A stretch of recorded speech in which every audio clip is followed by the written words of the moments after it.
on page 236 of the order paper and substituting therefore with the word resolve that. Madam Speaker, the betting and gaming industry is a multi-million industry. Currently, or last year, the year 2022, Kenyans spent 169.1 billion in betting to place bets through M-Pesa. The industry also spent 2.7 billion in advertisements alone. By a quick dive into this matter, I looked at our youth. The funds that are being used by our youth to place bets are coming from regular school fees, and most of the funds are also coming from help. This is resulting to our youths dropping out of school because of school fees, and this is devastating. I also looked at the elderly.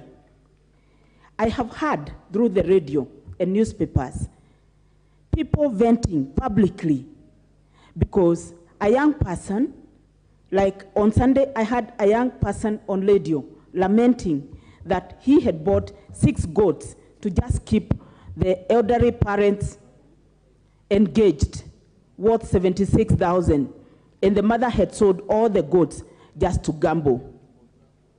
Madam Speaker, this is breaking up families and is causing a lot of strain to families. I urge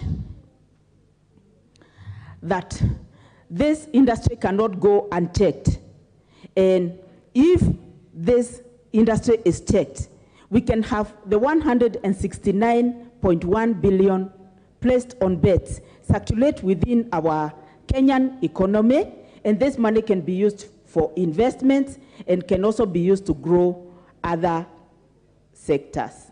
With those few remarks, I urge the Honorable Member for Nandi County, Honorable Caroline Ngelechei, to second. I thank you, Madam Speaker. Have you called upon a seconder? Yes. Thank you, Honorable Madam Speaker. I rise to second the amendment to the motion. The amendment in the part of the motion is to give firm decision on the House during the implementation of the motion, and the amendment places responsibility on the Ministry of Interior and PCLB to take action, failure to which the House will have power to sanction them. I therefore second the amendment, Madam Speaker. Thank you. Okay, let me propose.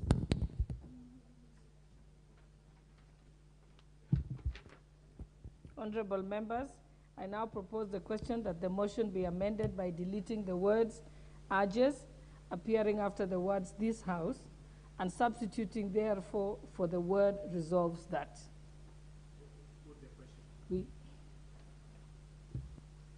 Honorable members were still wanted to debate. The debate to continue as amended. I'll propose the question. I'll propose the question as amended, then we can proceed with debate.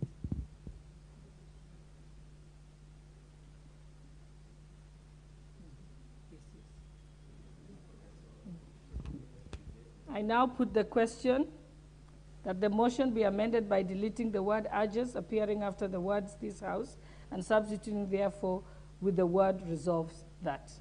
Will as many as of that opinion say aye? Aye. Will as many as of the contrary opinion say nay? The ayes have it. We shall now proceed with the debate as amended. The motion as amended. I now call upon Member for Sotik, the Honorable Francis Sigei.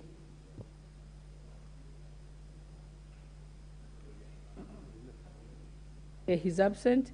Next is the Honorable Member for Kilgoris, Honorable Julius Olesunkuli. Also absent. Okay, next is the Honorable Member for Dagoretti North, Honorable Beatrice Ilachi. Thank you, Madam Speaker. Madam Speaker, I rise to support this motion on regulating the betting and gaming in our country, Kenya. Madam Speaker, as I start, I just want to appreciate the member who brought this very important issue to this House, an issue that is hurting many of our young people, an issue that has made all Kenyans to feel that the best way to work in this country, Madam Speaker, is just to go for betting. That people just take everything of their homes, because within every sector you feel there is a betting going on. But nobody is questioning, Madam Speaker, what then are the results or the consequences of all this? And I think these are the challenges now we are facing with young people. And that is why many will prefer to be in betting than even to going to the farm. They will prefer to be in a place within the town where the gaming goes on in terms of maybe football, which is okay. But then we've made it, it's becoming now an addiction, that this is the best way of life. Yet we know very well this is not the right way of life. Mr. Speaker, if we want to see our young people move from where now we have three things that have really taken our young people. One is alcohol, this gaming, and the last one is boda boda. These three things go in hand. And you find that the challenges that our young people are facing in the next 20 to 25 years, we will see now the worst that we have never seen in our young people, trying to move now to be real adults, to be family fathers, but they cannot because of the lifestyle we have decided this it is. And yet we have just opened it with no regulations the same way.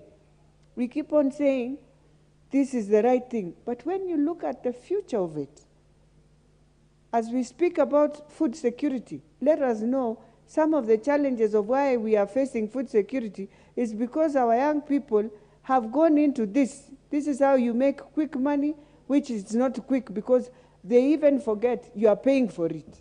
The more you give, it will be returned to you or from another person. So there's nothing much this company is giving you. It is just rotating your monies and giving you. So if we want to resolve that indeed we must have regulations, then even as leaders and politicians must come out in safeguarding. Because sometimes, Mr. Speaker, we talk of things, but you find ourselves, we are the ones also entertaining and really pushing. So we have to be firm. It can be negative, it can be, you'll feel it will hit on your politics, but in the end, people will come to appreciate. Young people right now, Mr. Speaker, are selling many of the things to go run and do this gaming. As Mheshimiwa said, school fees. Young people, you give them their school fees, they cut half, they think you will do the game and then receive some money, add to the school fees and make some more money on it, which is really, by the time a parent is called in school and you're told you haven't cleared your school fees, you're wondering what just happened. So, Mr. Speaker, even as we speak of baiting, we need to go also and try and just do some visits.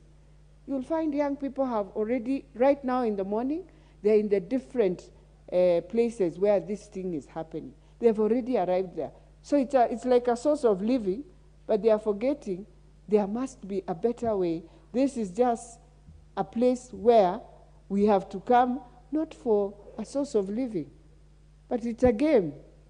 And they need to be told.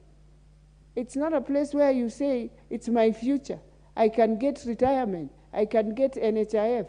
I can get NSSF. It's not the place. But also, betting has supported young people in sports. We have to appreciate that, and we have to look at both sides. There are those betting, Mr. Speaker, that you find now on a different trajectory. What we also need to resolve is that any company, institution that is doing betting must also have a social corporate program that transforms any part of this country as you do your betting. Because, Mr. Speaker, when you look at the resources that come in, the monies that they are receiving, the returns are returns that you imagine every Kenyan was pumping 100,000, 100 bob, 20 bob, 20 shilling. Then one person gets, but you realize it's just a way of, and yet the interest is more higher than what even they give to the members. So, Mr. Speaker, as we talk about this, we want to tell the government, as we crack on drugs, let us streamline the betting.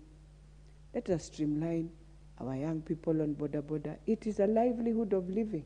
Let us make it more enticing, but more orderly, that when they are there, nobody is harassing them, that they are able to know, I'm on duty, this is my office, I have arrived, be in decorum. And TSA also must be there. Our betting ministry that takes care must be there.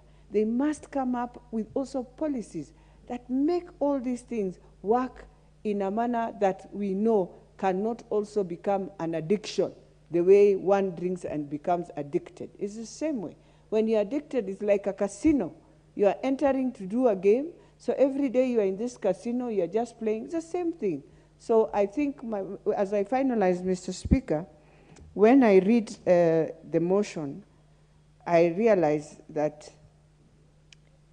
the member would wish the ministry and the agencies to regulate the running of lotteries and any other form of betting disguised as polls, and which many have used to do this game. But in the end of the day, it is a game like any other game. It is a casino. As much as we'll do all this, it is just like entering a casino and gambling with, you're trying to gamble and see whether you can make more money. The other thing in the motion, Mr. Speaker, you find that he talks about Kenyans getting addicted to this form of gambling, and that has led to lots of loss. It has led to lots of loss. It has led for people leaving school, not finishing even their colleges. Mr. Speaker, it has led to parents wondering what to do, and even a child becoming very violent when he realizes he doesn't have money. The same way, Mr. Speaker, a child, a youth who is addicted to drugs is the same way a youth when addicted to gambling. That when he doesn't have, he will do anything to get this. And so I would wish, even as parents, we now relook at all these issues. Let us try and talk to our kids, to our children, to our youths. It is the church, Mr. Speaker. You know, most of these things, we've just left it. I don't know. We've decided just the world to teach our children. The church has to come in, just the way our Muslim brothers and sisters, they will never allow their children to go to gamble. And so Christians, we have to start telling our children, gambling is not the right way of life. And appreciate that. And it is something we have to do it, knowing very well we've taken a while. So the church must come back to it. And so as I finalize, we need an all-inclusive approach, a holistic approach to work around this issue. Just the way we are working around on alcoholism is the same way we have to work around on betting, that this is not the thing we have to do. It is just a hobby, but not a way you can say, this is a way I will live my life betting. With those few remarks, Mr. Speaker, I beg to support. Member for Garissa Township. Thank you, Mr. Speaker, for giving me this opportunity to contribute to the issue on the table about betting. As you have been told, or we have been told severally by those who contributed before me, that the seriousness of the problem we are facing as a country, and especially our young people who have gone a different way of life or have resorted that the easy way of making quick monies, this culture or this direction we have taken as a society really affects our people. For us as a Muslim society, betting is considered as haram. It's not a way that is advised for our people or our young people. Therefore, if I were to bring something of this nature to the house, I would have gone to the extreme that we should actually declare betting an illegal activity in this country. But having given my brother who has brought the motion to the House, we support him on that issue. This issue of betting borders to addiction, just like drugs. And therefore, as a House, as a country, we must take a stand action in ensuring that our young people do not go that direction. For that reason, I beg to support the motion. Thank you. Member for Kirinyaga.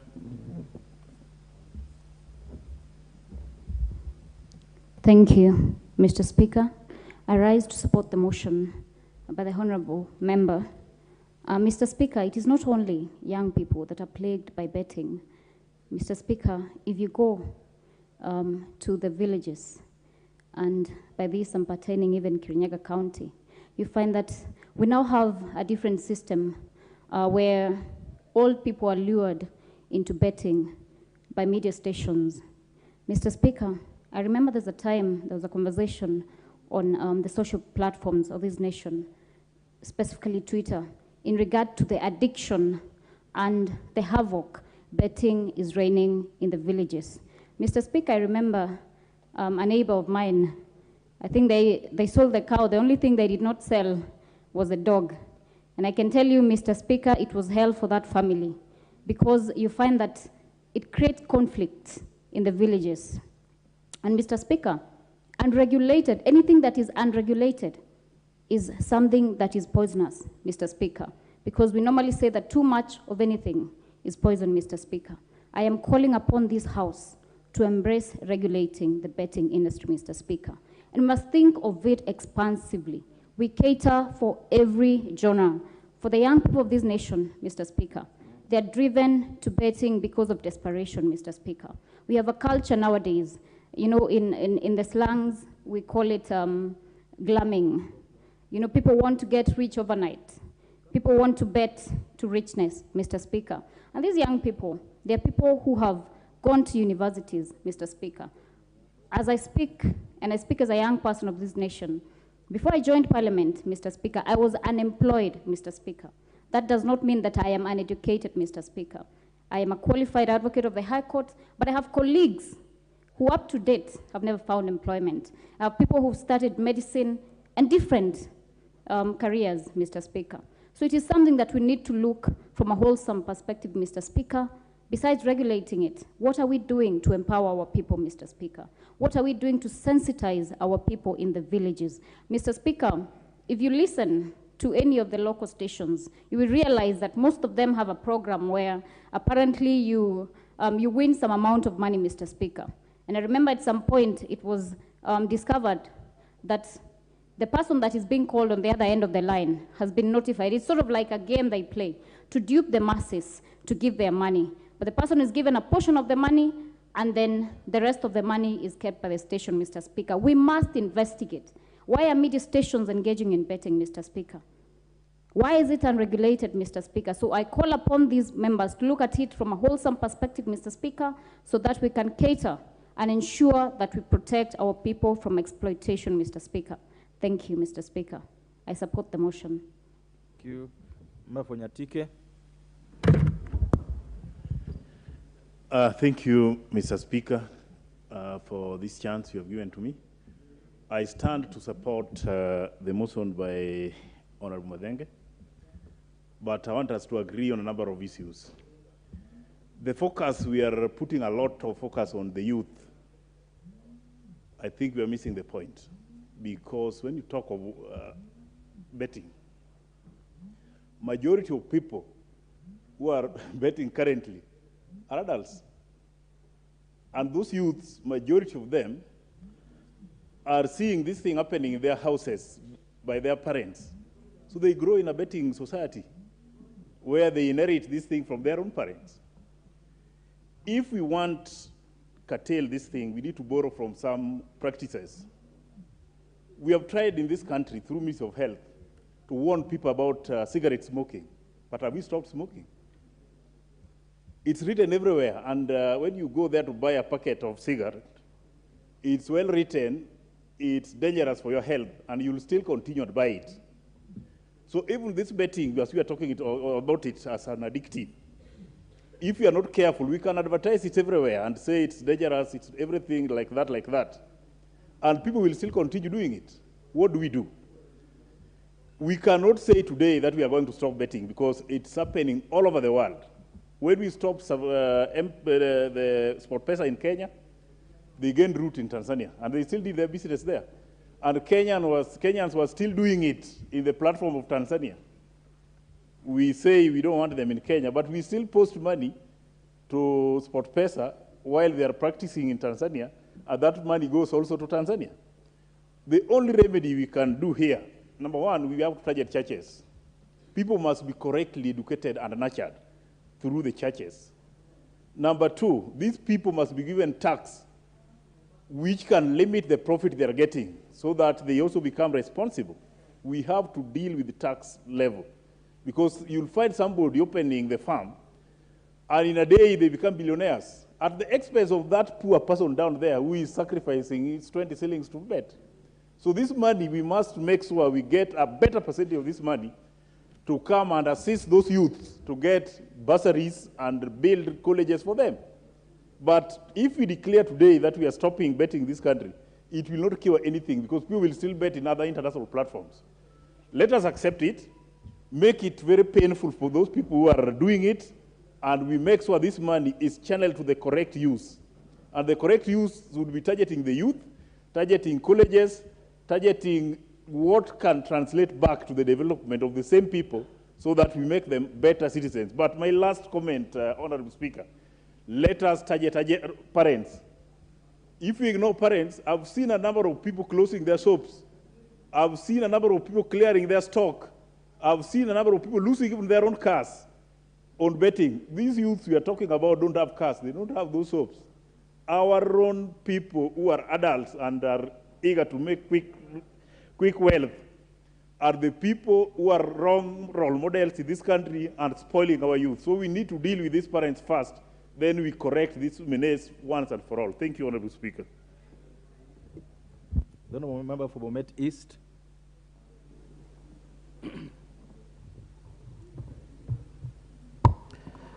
Thank you very much, Mr. Speaker, for this opportunity. This is a very good motion whereby we have been... What's happening to you? Is there a problem with you? You okay? Okay. let the Bomet East contribute. So my colleague and member of the same committee, I don't think there was something you wanted to interject. Anyway, thank you very much, Mr. Speaker, for giving me this opportunity. I want also to, this has been very long overdue in discussing and trying to regulate these gaming and gambling. Mr. Speaker, to be very sincere, in all our areas, as you must have witnessed from all the members of parliament who have just talked in the floor of the House, that gaming is something very addictive, like cigarette and all these other drugs. Mr. Speaker, I want to say, for this industry to be controlled, I think we have, as a House, to have serious punitive action whereby we need to allow only those who are capable of or having money and those who are over 18 to participate in this gambling. We have to increase the taxes into a certain level whereby if these youths, those youths who are prone of trying to steal even from some parents, trying to do things which are not ethical so that they get money to do the gambling, we have to make sure that we increase the taxes to a certain level whereby it can only allow those who have money to do this gaming. We know gaming and gambling is a very lucrative business whereby it can bring a lot of, it brings a lot of revenue to the government, and by so doing, and we know even gambling is, those who can win cannot easily, they are not guaranteed. It is only maybe around 1% of those who are doing the gambling. We hear also in the radio stations who are calling, they normally use all these people to call. We need only 5 people, 10 people to make sure that at least you are going to win, you are maybe the next person. And they must have talked to more than 100 or so people. And there's some money which are being taken from these people and they're not being accounted for. So by regulating this, we will have the government getting good monies, revenues, and in terms of taxes, and also trying to make our youths not to get indulged in this. With those very few remarks, Mr. Speaker, I beg to support the motion. Thank you. Member for Isiolo South. Member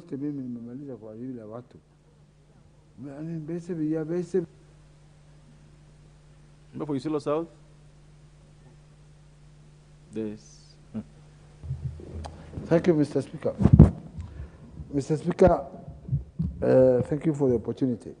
One thing about betting, we have problems here and there. The problems we have is not only betting. Our young people and even the older ones, people go for these ones to get quick money. In the end, people are getting mad. Most of them are getting crazy just because they have wasted all what they have saved. Children who are going to school, all they drop out. And all these things, drugs they are going into, is because of this betting thing. People want to get money every time. Not only that, there are other issues. Like Mheshimiwa has said out there, in future we are going to get some problems here. About the motorbikes and all these things, we have borders.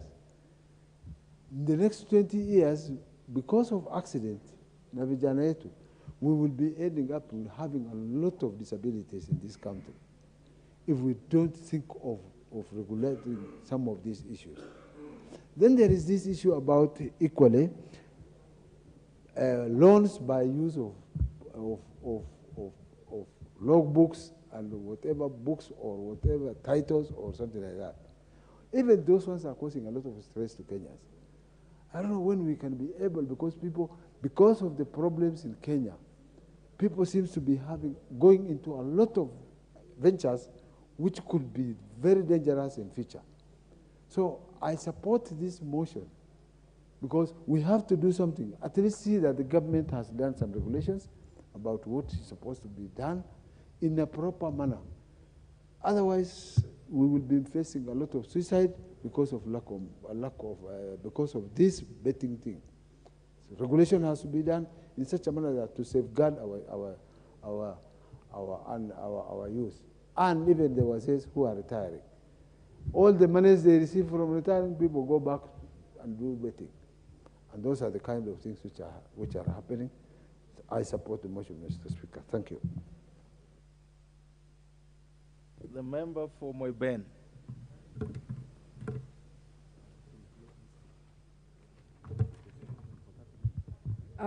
Thank you, Mr. Speaker. As I rise to support this motion on betting on behalf of the members of the constituency of Moiben, Mr. Speaker, gambling should be regulated because it is one of the worst sources of income. Mr. Speaker, in my many years in this country, Kenya, I'm yet to find a number of millionaires who have benefited from betting. It's yet to see a sizable percentage of Kenyans who have benefited from betting, and I think it should be regulated. The Betting Control and Licensing Board has a task, but we are yet to feel its work on the ground in as far as betting is concerned. It needs to be more robust and come in strongly to regulate this industry, which is causing menace in Kenya.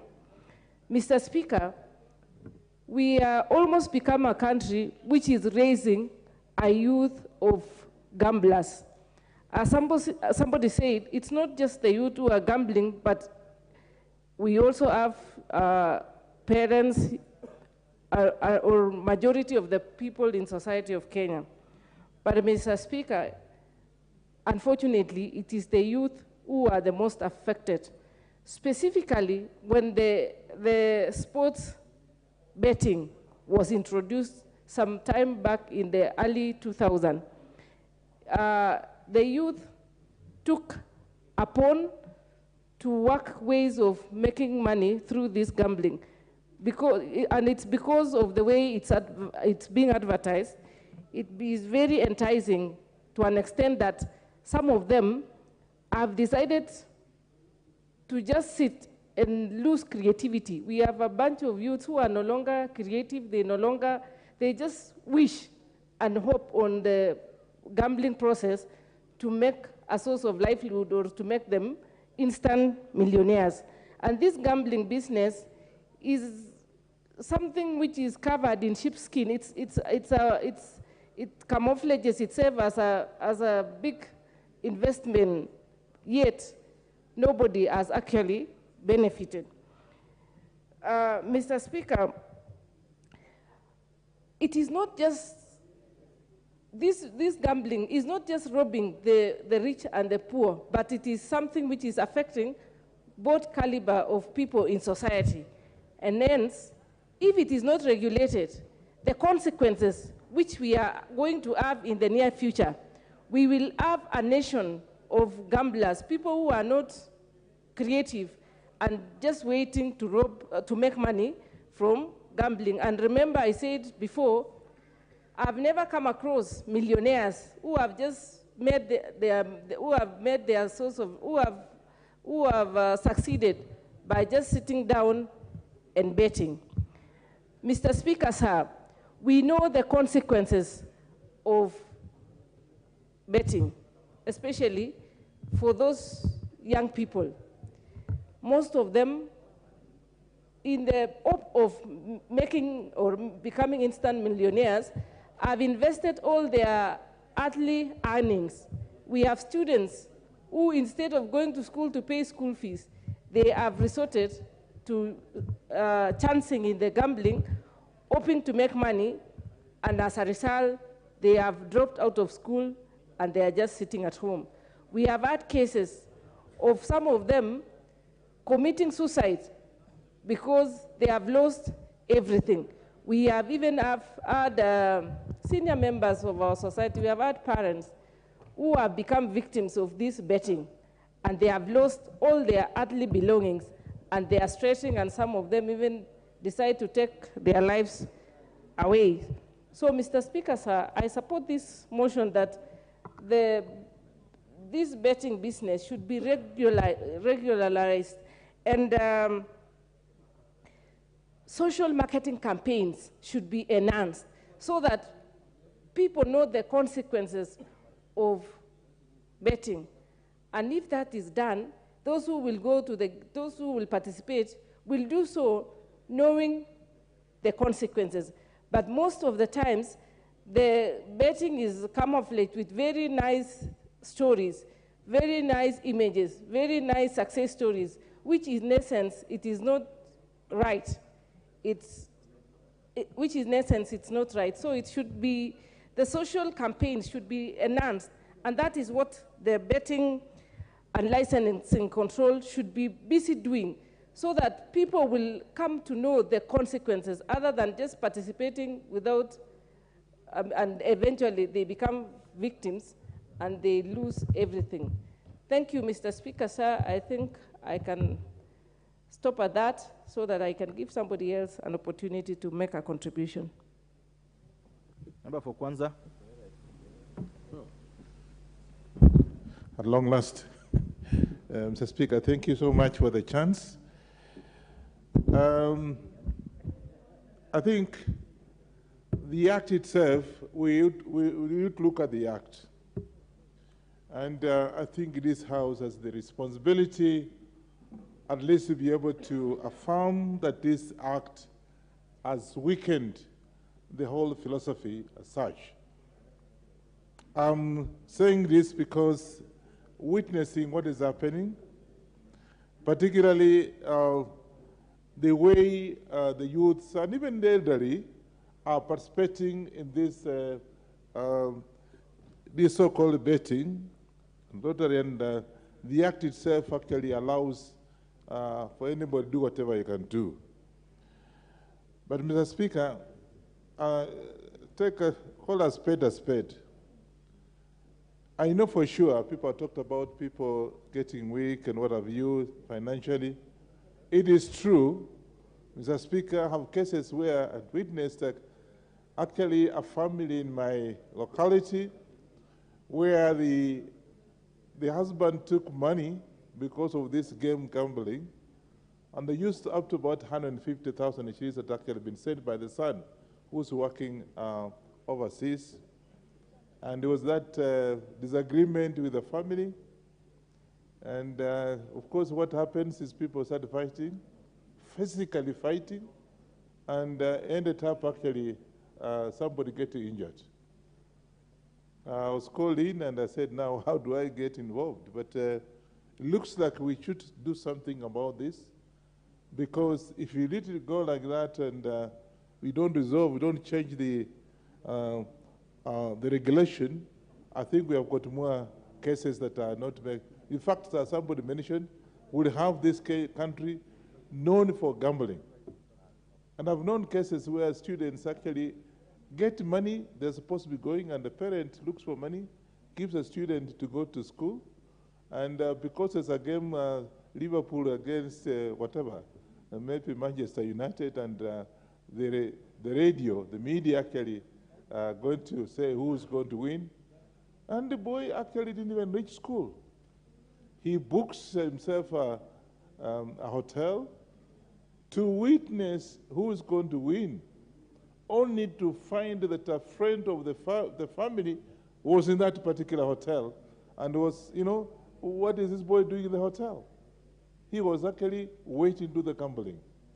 So we should actually, and then of course what happens, the boy gets into and is addicted to the whole thing, and Mr. Speaker, I can tell you, the boy was very bright.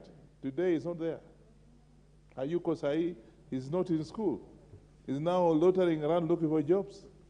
So I want us to look at this because it affects the families financially. It leads, as the proposer said, it leads even the family breakup. And therefore we should do something about it. Mr. Speaker, I also want to say that there are those who feel they should get money by hook and crook. Somebody calls me and tells me, I've slept in Kiswahili, say nimelala njaa, watoto wanalala njaa Kiswahili, in the quotes, that the family doesn't have anything. So he goes looking for the money and just to be able to have the money to do the gambling. So I want us to, as a lawmaker, I want to suggest, Mr. Speaker, that we actually have to have this, because of the trend for which it was meant actually has diverted and is causing a lot of suffering to our people in this country. And therefore, we should actually resolve, and whichever ministries, I've just been asking my neighbor, which ministry actually controls this, be able to control this betting and the gambling issue so that it can be able to go away, get rid of the whole system. The member for Kwanza, where I'm seated here and are listening to members, it seems this is a society issue. Yes. It seems this is an issue that the law will not correct. And I would imagine that members should be thinking of how best we deal with this away from the law. But I digress, just go on. No, Mr. Speaker, we are lawmakers. We have to go to change, to regulate, to change the regulation. Even if it means now doing away with the law so that we live as a Muslim society, let it be that, because there's nothing we're gaining from it. I know the government gets some little income from the same, but surely, what about the family, the status of the family members? I think that's more important because I represent the members, the people. I don't care how much we can get. You cannot get money from elsewhere. But look at the media itself. It's actually the one promoting this kind of thing. Look at what is happening around. You go to some places in the River Road, and these are there. And you find boys have lined up, girls are lined up, and what happens? They are not doing what they're supposed to be doing. Some of them sort of looking for jobs. They are there gambling, hoping they'll be able to get, at the end of the day, be able to get the money. And of course, they get nothing. And they don't get nothing. What happens? It becomes a criminal. So we are actually in the ways trying to solve the problem for the future of this country. And therefore, let's go even the Muslim way, where we do away with this for some time, and until we get ourselves actually sopped up, get ourselves lined up in the right way, and then we can introduce this maybe 10 years to come. I may not be here at that time. But as it is, Mr. Speaker, I am against this act has actually ruined the whole country. And therefore, I support the motion, and this is for solve either to get to change the act or altogether have whatever members are going to suggest here positively to be able to help the society. Otherwise, we are going to ruin the society and be held responsible in the future. What did you do at your time? I support the motion. Thank you. Member for Marsabit. I think Member for Marsabit will be the last to contribute on this. Then we'll call the mover to reply. Thank you very much, Mr. Speaker, for allowing me to pass my message on this and to debate on this very important motion on betting. Mr. Speaker, I also want to thank the honorable member who came with this amendment to the motion on regulation of the betting industry. As I start, Mr. Speaker, I just want to say that betting is one issue that has brought a lot of challenges to our country, and we seriously need to regulate so that we can mold our society to the society that it needs to be. Mr. Speaker, we've had a lot of negative impact as a result of this practice, and it does not only affect the young people, but it affects even the grown-ups and even the old people. It affects both the gender, and it has affected families negatively. As a result of this, I'm sure we all know that a lot of domestic violence has been there, and some marriages have gone into divorce.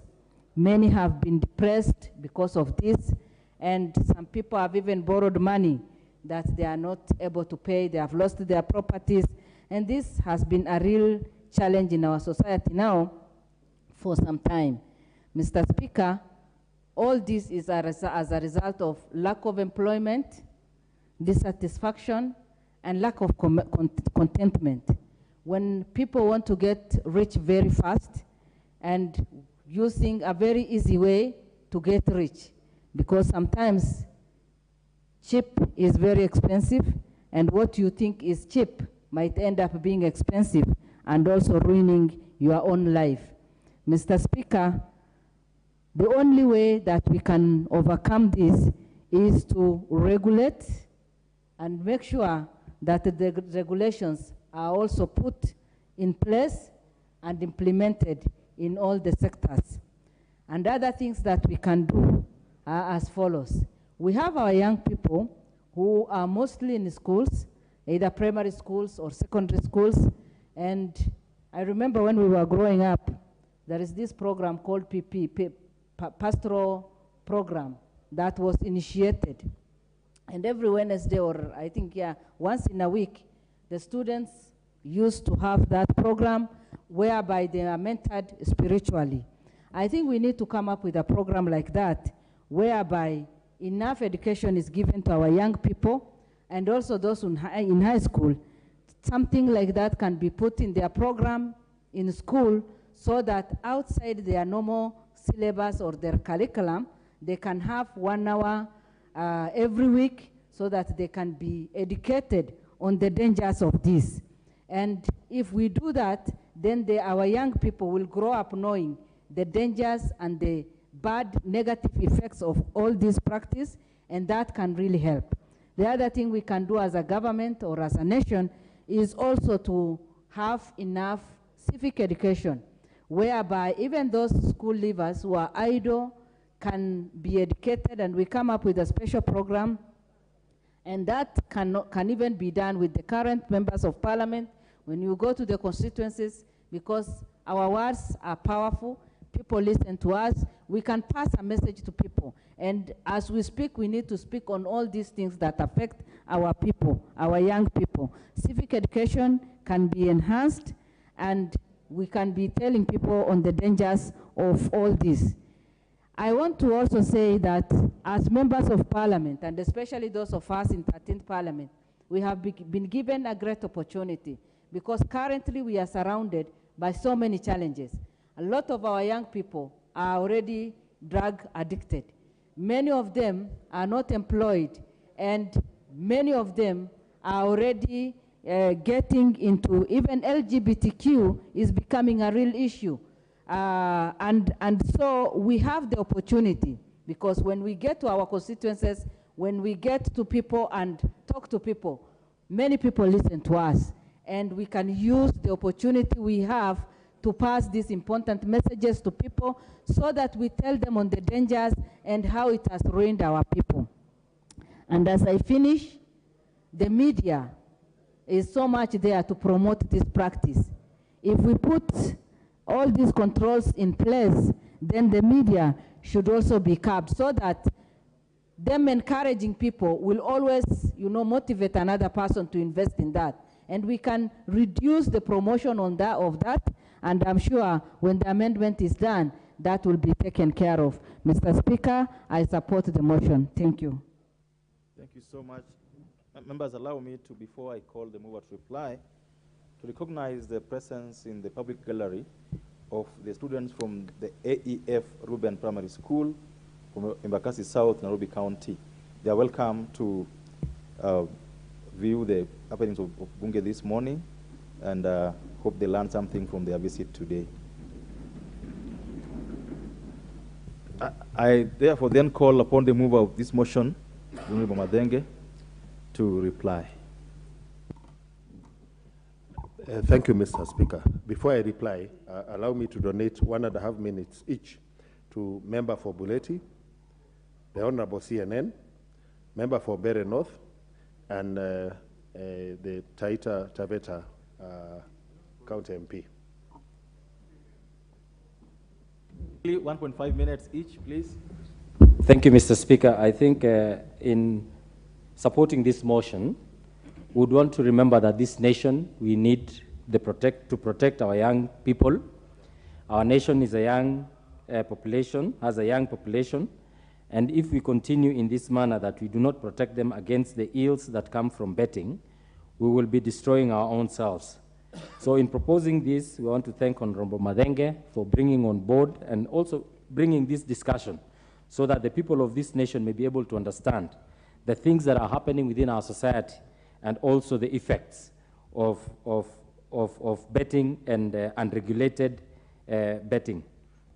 Number one, I think we need to look into the regulations so that we may be able to know where this can happen. The premises by which the Betting Control Licensing Board should be able to look into.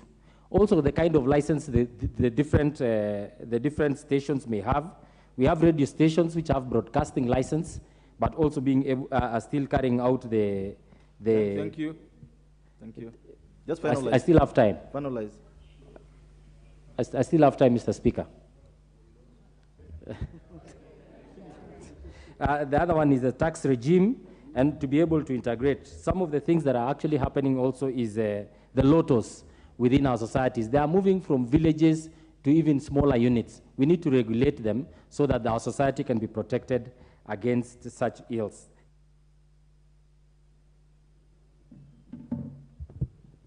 Thank you, Mr. Speaker. I rise to support the motion by Honorable Member for Nyeri Town. And the betting has wreaked havoc in this country, Mr. Speaker. And not only for our young men and women in our constituencies, but also the issues of vicious fight among the businessmen who are in the betting industry. And more so, also them failing to pay taxes as it is required by the law. So, Mr. Speaker, I support this motion and beg the honorable member to move forward and come up with a bill which is going to regulate the betting industry in a holistic manner. Thank you, Mr. Speaker. I support.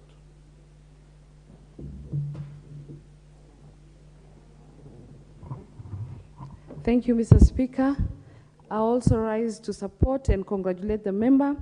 Mr. Speaker, I really want to support regulating betting, Mr. Speaker. And I want to say, Mr. Speaker, betting and gaming is very, very, very, Mr. Speaker, it is very addictive.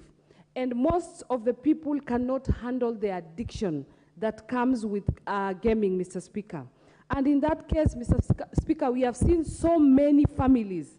We have lost so many families because we find that people have gone into gaming and they have lost because of knowledge. Because before you get into gaming, you need to have the knowledge of the game. Majority of the people get into the game without the knowledge, and therefore they lose in these games. And after that, they begin to look for means and ways on how to recover what they have lost. And they get into criminal activities, Mr. Speaker. We have seen people are going to a point of stealing from their own families. And we have even seen youth or students, Mr. Speaker, taking the school fees that they've been given by parents to go and pay school fees just to go and participate in these gaming activities, Mr. Speaker. And therefore, I am very happy that today we are discussing. I'm grateful for the member for bringing this motion on regulating betting, and I'm in support that, Mr. Speaker, we should regulate gaming activity or the entire betting so that, Mr. Speaker, it can be done with a lot of decency in our country.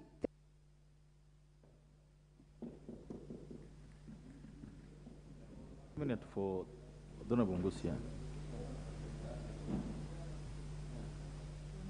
Thank you, Speaker. Thank you so much, my friend from Nyeri Town, Mathenke, for bringing up this motion.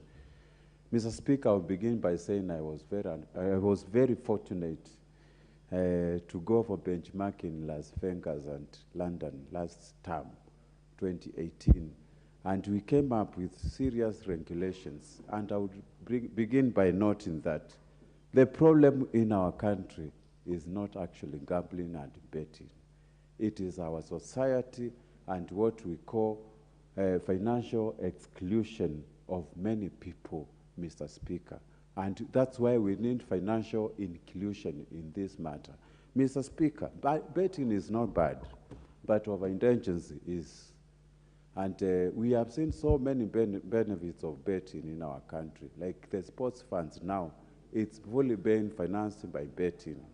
But still, people who are overindulging in this matter are the ones who are actually doing this. So, Mr. Speaker, I would begin by saying, let our society act responsibly. Let us have what we call financial inclusion of every member of this society, and we will have no issues of betting. Otherwise, getting rich very quickly is dangerous, and there is no shortcut in life. Mr. Speaker, it's very difficult to summarize what I wanted to say with those few minutes, but with those few minutes, I beg to support and congratulate Honorable Member for bringing this on the floor of the House. Thank you.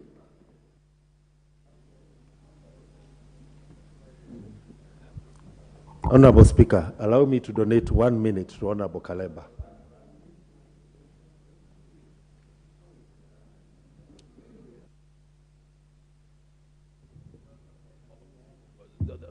Thank you. That means only now have 2 minutes of yours to reply. Thank you, Honorable Speaker, and thank you, Honorable Mathenke, and wish to congratulate you for coming up with this motion, because we need to regulate the betting.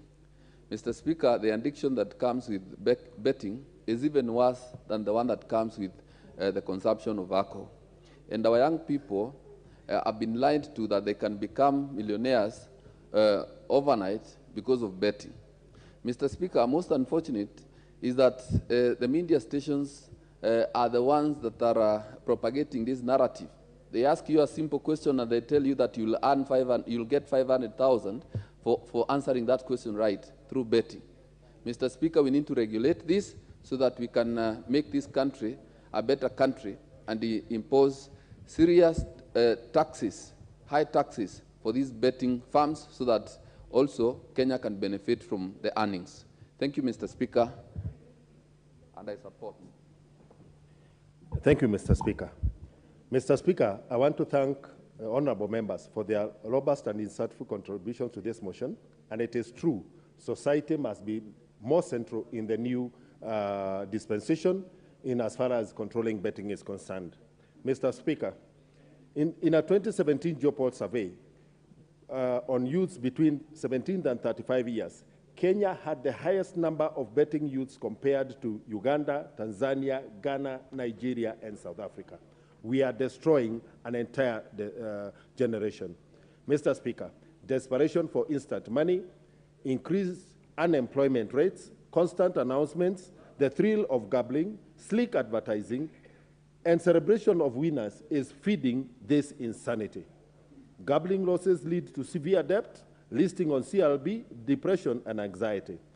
Gambling must be listed among other social ills like rampant corruption, illicit sex, alcohol, drugs, and crime.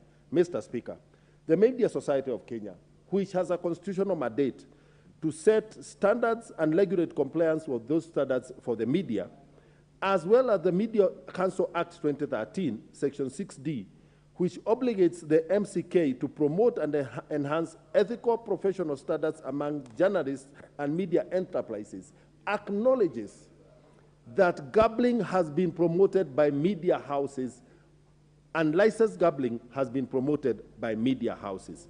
This state of affairs cannot continue.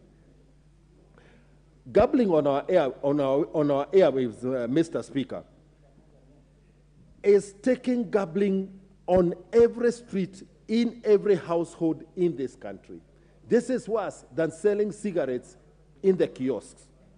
Mr. Speaker, the media must be open to scrutiny and accountability when it negates its primary duty.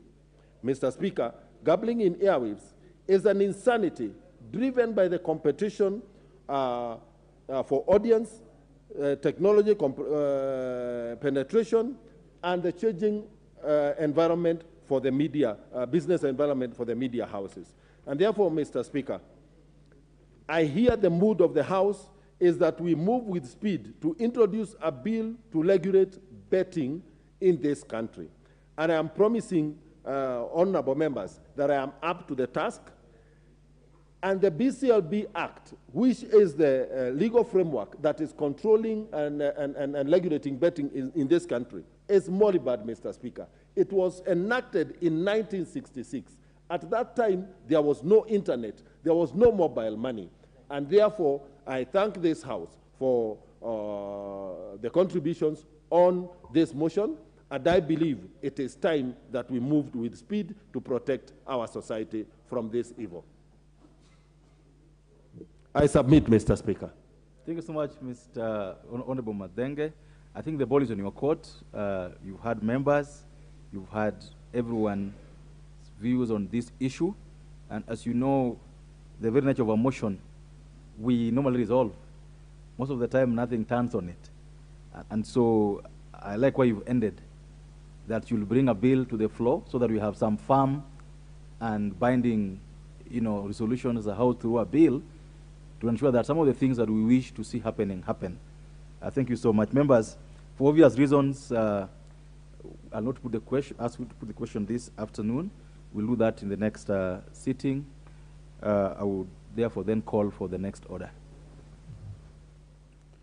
Order number 10, the Health Amendment number 2 Bill National Assembly Bill number 42 of 2022, second reading. Members, this bill is sponsored by the Honorable Didmas Barasa, who has written to the Speaker to defer this to the next sitting. Therefore, we will defer it. The next order. Order number 11, the National Transport and Safety Authority Amendment Bill, National Assembly Bill number 43 of 2022, second reading. Is Honorable Kingara in the House?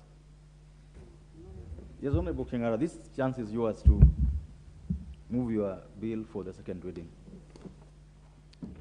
Thank you, Mr. Speaker. May I start by thanking you for giving me this opportunity to highlight on some amendment on the National Transport and Safety Authority Amendment Bill of 2022. Mr. Speaker. Order, Honorable Kingara. Just approach the table. Approach the table.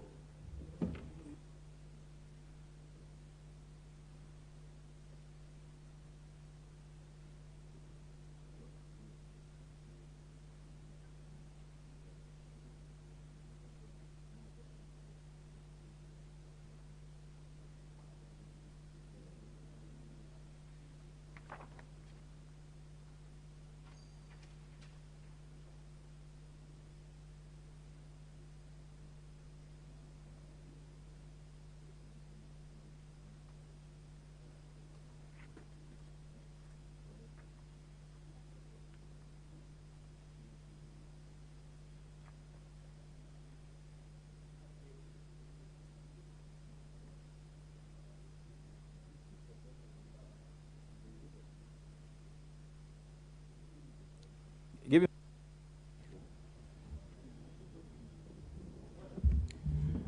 Thank you, Mr. Speaker, for your wise guide. I beg to move. The National Transport and Safety Authority Amendment Bill, National Assembly Bill number 43 of 2022, and may it be read for the second time.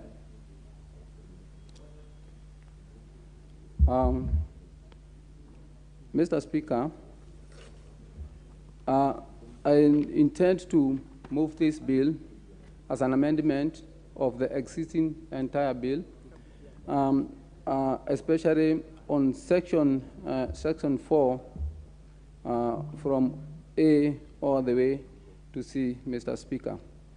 Mr. Speaker, if you look at section 4 of the National Transport and Safety Authority Bill, you find that there are some issues which are of concern to us, and hence leading to a request from this Honorable House to do some amendment. My amendment, Mr. Speaker, is to insert the following new subparagraphs, especially on A, whereby it reads, I propose it reads, regulation of 2 and 3-wheeled public motorcycles taxis.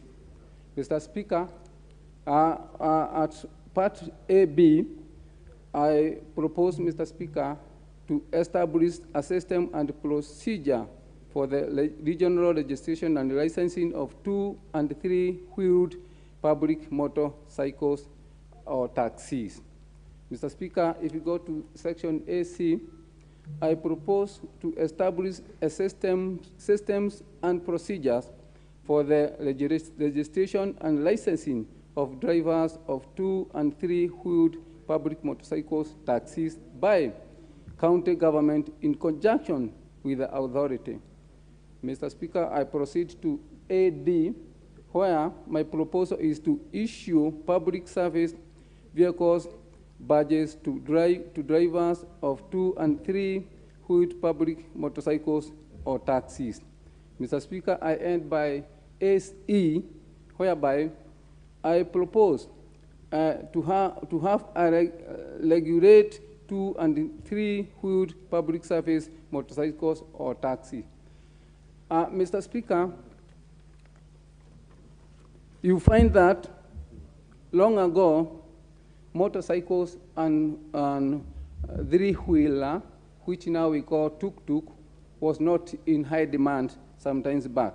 But if you look at the current mood of the transport, you find that, as I stand here, Mr. Speaker, over 200 million motorbikes and tuk-tuks are operating in this world, led by Thailand, Vietnam, and Indonesia, and hence Kenya and the region. Mr. Speaker, you note the speed growth of the same trend, peaking, for instance, Thailand, which is in Eastern, and you know Africa copies a lot of on Eastern behavior. They have a population of 71 million people, whereby 87%, Mr. Speaker, are using motorbikes. Hence, this is like 43 million people using motorbike in that country. And if you come back now home to Kenya, you find that Kenya is just only 2% with about 5 million motorbikes, and hence it is not controllable. So, Mr. Speaker, my assumption is, when we reach like 10 million, will there be order, will there be soberness if we have not put light procedure, light control, and even light measures? Remember, Mr. Speaker, not long ago, motorbikes were not used as taxis. Tuk-tuks were not used as taxi before, so there was control. But you see, it has become like the mood of communication as far as mobility in our road is concerned. If the government or us are not aggressive on coming up with new and better legislation to manage the same menace, I think, Mr. Speaker, we will lose track. I know the government is trying to come up with the modalities of managing the same, but I think the speed on which the motorbikes are registered and they are put on our road is not in tandem. Mr. Speaker, if you look at, maybe one would pose a question, should we do away with this motorbike menace, or what should be the way forward? Then I come to the Kenya Bureaus of Statistics, especially when they conducted the survey in 2019. They came up with the following. It was noted that the motorbike sector and tuk-tuk are generating over $1 billion for the economy of this country. So it's not something to put aside. If you go back to the same statistics, Mr. Speaker, you find that this $1 billion put on the GDP, it is generating about 3.4% of the national GDP. So you can see how this sector is growing. And it is just close to the education sector, Mr. Speaker, which stands at 3.8, and you know how old the education sector is. So if there is no stopgap measure on the control of boda boda and three-wheeler, I think we lose the track. Having said that, the other discomforting areas, Mr. Speaker, is the health sector. Many of our national hospitals, even the local hospitals, have set aside wards of health sectors, have put aside special units, if I can put that word that way, special units to manage the boda boda. It is a big concern. Even today, Mr. Speaker, when I was coming to this honorable house, there was an accident at Kasalani, and a body was lying there. And this is happening everywhere and anywhere in this country, and actually even in, the entire region. Kenya now being another country, Mr. Speaker, it's our time to come up with the regulations, come up with the modalities, come up with the systems, and even come up with like vocational training for the same. Because if the government does not take stand on this, I don't know who will do. Mr. Speaker, rather than just talking and leaving the matter open, I have tried to look on how maybe other people are doing it. And a good case study, Mr. Speaker, is Rwanda. Although Rwanda population is not like ours, they have come up with the regulations which are able to create some order or sanity, or as far as boda and tuk-tuk business on taxis. And remember, Mr. Speaker, I'm concentrating on taxis, whereby people are ferried using these tools and life is lost. Because those old days, these were just for cargo, kind of, but now it's a mode of transport and a mode of communication by the private sector and including the government itself, Mr. Speaker. Because if you look at our chiefs, they have been bought motorbikes. If you look at the Kenya Power, which is a government sector, they are using motorbikes and the like. So it's something which is here to stay and here to work with ourselves. So I have noted, Mr. Speaker, in some localities, like the county government level, they have come up with what I would call circles, whereby the motorbike sector in that region are made to be in a circle where there can be control, especially because of insecurity. You know, Mr. Speaker, the same motorbikes, apart from accident, they are also being used for other bad things, especially ferrying illicit brews, and also this hard drug, Mr. Speaker, because these small tools can close everywhere in this country. So, Mr. Speaker, in other words, there are some modalities or measures which can be taken and lead to what I would call sanity or control. Mr. Speaker, long ago, there were times whereby the government could use different number plates to identify or even to control the movement of vehicles and even understanding who is where and what is this person doing. I don't want to dwell on maybe coming up with number plates alone, but it can also lead to order, especially through circle, because if you put numbers which can lead to identifying the movement and the behavior of the tuk-tuk riders and motorcycle riders, I think we can be leading to what I'd call a happy ending. Mr. Speaker, not forgetting that the economy also needs to grow, and we need to work with everybody in the same economy. And if you go to the growth of the same economy, Mr. Speaker, it's also good to note that with the consumption of petroleum and maybe gas, the same border is put like at an average of 300 shillings per day to the exchequer. And if you convert this to tax, the data shows that about 60 billion annually revenue can come from, or it's coming, or the government is generating about 60 billion from border and tuk-tuk sector as a revenue. And instead of losing this revenue, Mr. Speaker, I think it's a high time we come to what I would call order, whereby the sector can be learned professionally.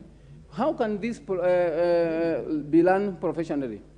Mr. Speaker, it's for this government and us to come up with new and better regulations, real-time regulations, which can adhere to the happening of the day, and even be submitted all the way down to the county level, where now in totality we can have a total control, and this now become a better or favorable income generating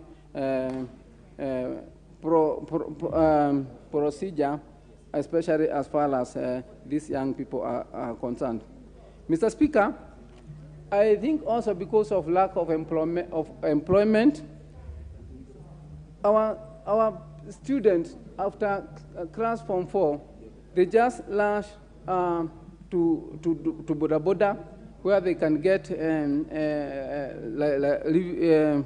earning for their livelihood.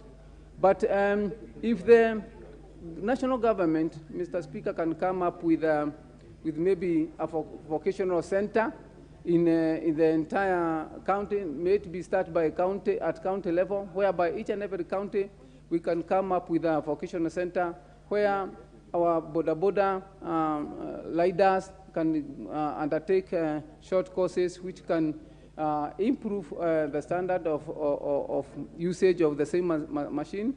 Mr. Speaker, that one can lead to a positive growth. Then, at the same time, we need also to come up with the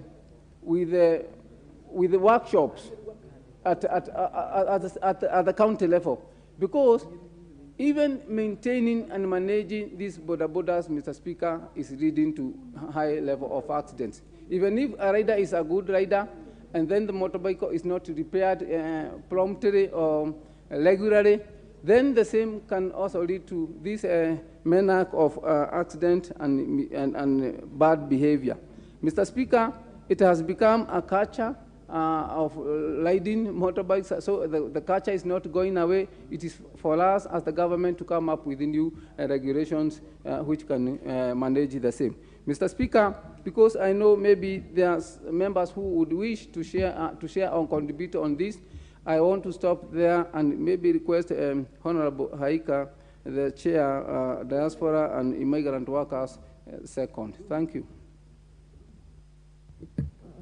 Honorable Haika. Thank you. Member Kasi. South Honorable, cannot see the card here. Honorable Mwade. Thank you, Mr. Speaker. Mr. Speaker, I wish to also give my support for the NTSA amendment bill, bill number 43 of 2022. Mr. Speaker, there is need to regulate the issues of transport in the country, and especially the issue of boda as given and indicated by the mover. The issue of boda need a little bit more regulations, because you'll find sometimes there is need for training before they are actually given the license to ride. Just like we have driver's license, we should make sure that we have a boda license before the boda operators are allowed to operate. Also, the enforcement on helmet has nowadays fizzled away. As it's not as it was in around the year 2020 when it was being enforced. But as we look to clamp down on these regulations, they also need to consider that the boda industry is a very important industry, because a lot of our youth nowadays are earning their living through the being boda riders.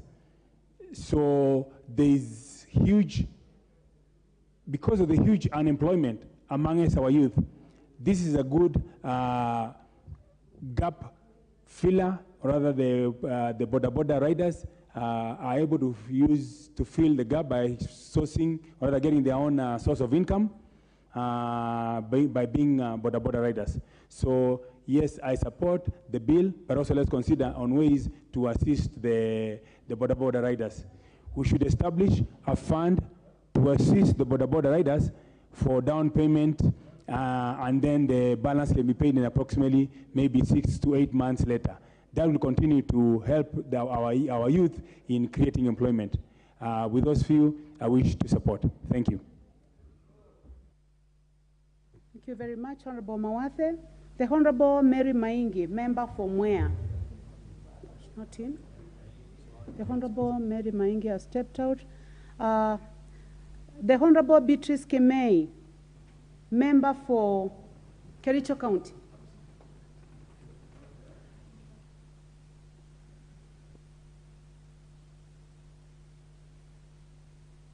The Honorable Ken Chonga, member for Kilifi South.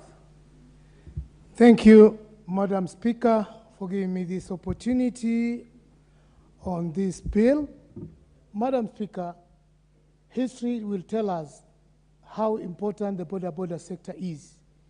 If you could recall, like some 30 years ago, sometimes it used to take the whole day for a public service vehicle to be available for communication for road users. And life by then, Madam Speaker, was very horrible. At times, if you miss the bus in the morning, you have to wait until the following day. That's when now you may be able to do your journey.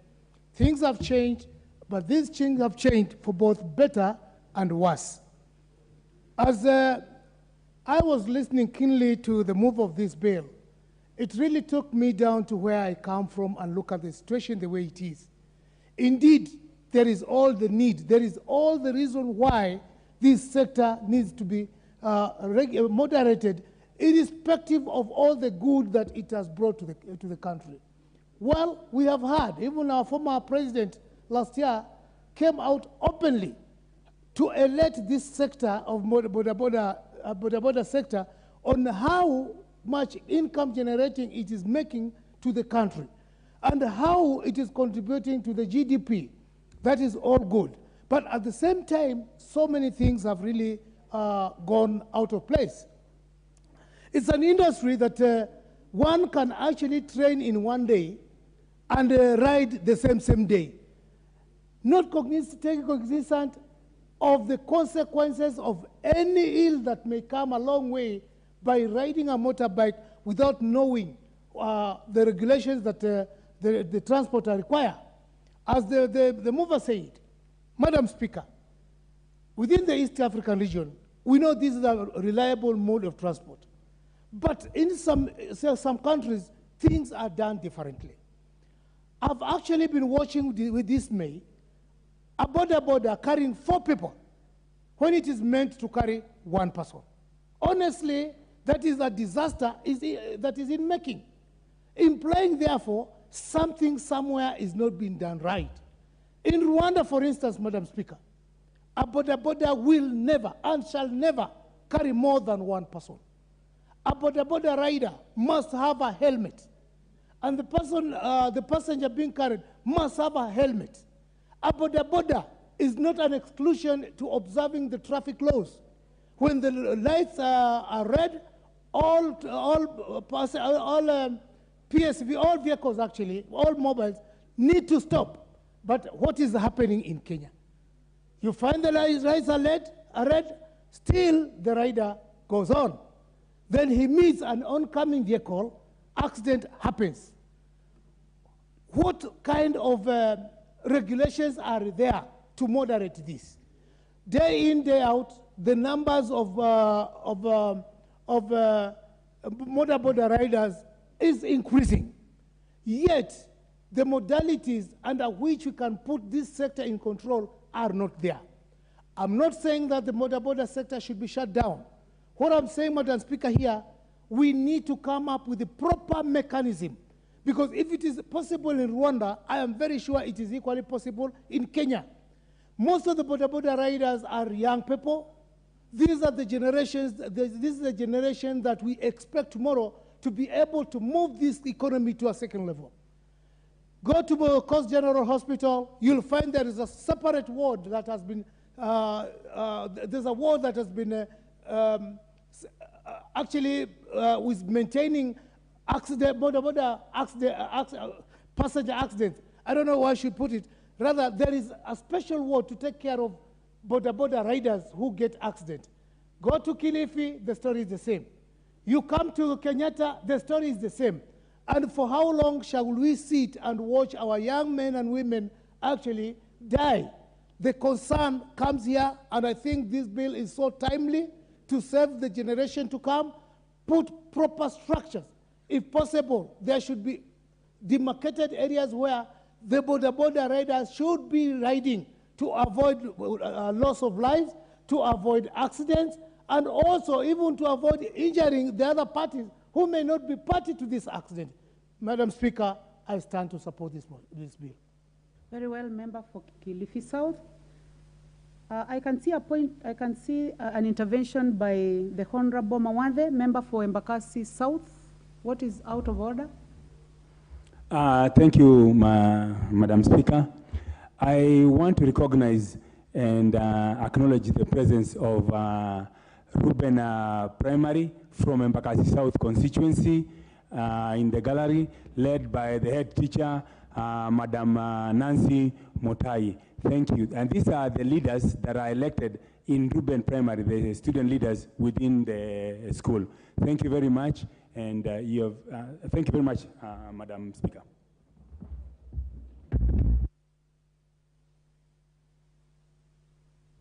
Honorable Mawathe, I know that you have recognized a school from your constituency, but be informed that they had already been recognized by the Speaker. Let's proceed, honorable members. The Honorable Geoffrey Ruku, member from Mbeere North. Thank you, Madam Speaker. I rise to support this amendment bill. The transport sector in the Republic of Kenya, Madam Speaker, need a lot of, streamlining so that it can take care of the emerging issues. The economy is growing, the population is growing, and Madam Speaker, there's no law that is retrogressive. Law must be progressive, and it must be progressive in terms of the changes which are happening within the society, and more so the changes which are happening within the transport sector of the Republic of Kenya.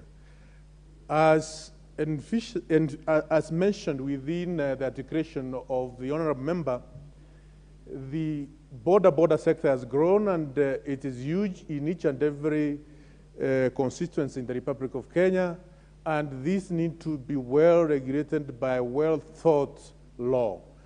And this has come at a time when the NTSA and other related supporting sectors need to be relooked in a proper manner. Madam Speaker, the NTSA plays a very critical role, and it is well placed within the Ministry of Interior, as it is opposed. Many would think that it should be placed within the Ministry of Transport, and it is placed within the Ministry of Interior because of its critical, the critical factors, or the critical essence, the critical role that it plays to facilitate the economy. So, Madam Speaker, I support this amendment and urge the entire House to fully support so that we can regulate this sector in the most appropriate manner, but also to look at the emissions, more probably in the future amendment, the emissions which are affecting our environment. And these emissions come as a result of huge, many vehicles and many engines which probably are not very, very well calibrated and don't meet the required standard, and hence end up emitting huge amount of carbon into the environment from the transport sector. This is something which can be looked at in the future amendment of the same act. I support, Madam Speaker. Thank you. Thank you very much, Honorable Ruku. The next one is the Honorable Innocent Mugambe, member for Lukuyani. Thank you very much, Madam Speaker, and I wish to support the amendment motion by saying that the border sector in the country should be looked at as part and parcel of the transport system.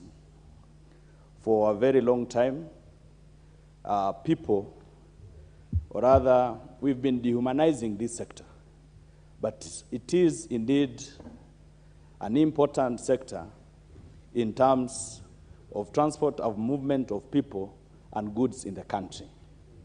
Many parts of this country, Madam Speaker, have very poor road network, a very inefficient transport system, and the people who come in to aid in moving people and goods in such areas are the borders. And we must give credit to this. In 2008, when the import duty on these motorcycles that are below 250cc were given, they would come in the country with duty-free import. But despite it helping in aiding the transport sector in the country, it is also maligned with a number of issues because of lack of proper policy, proper policy and regulation framework in the sector. In the border sector, we've seen gangs taking advantage of the ease of movement of borders to rob people. We've seen them being unruly. We've seen people riding borders without licenses. We've seen people giving their children motorcycles to drive, and this has led to a lot of losses of life and other societal menace. In 2019, in NTSA report, we saw that the deaths from borders were actually more than deaths that came from motor vehicles, drivers, and their passengers. So this basically calls for a total paradigm shift on how the structure and management of the border sector is handled in this country. This calls for policy shifts to address the problems and challenges that are brought about by the border sector in order, one, to save lives of the riders and the passengers. Number two, to create harmony and proper structures in the sector, and to allow our young people and other investors in the sector to benefit from it. But this, to me, as I would like to support the mover that NTSA should work this in close collaboration with county governments because of the sheer numbers of borders, because of their proximity to access county offices, such that the counties will also play a big role in terms of regulating the border sector. I support, Madam Speaker.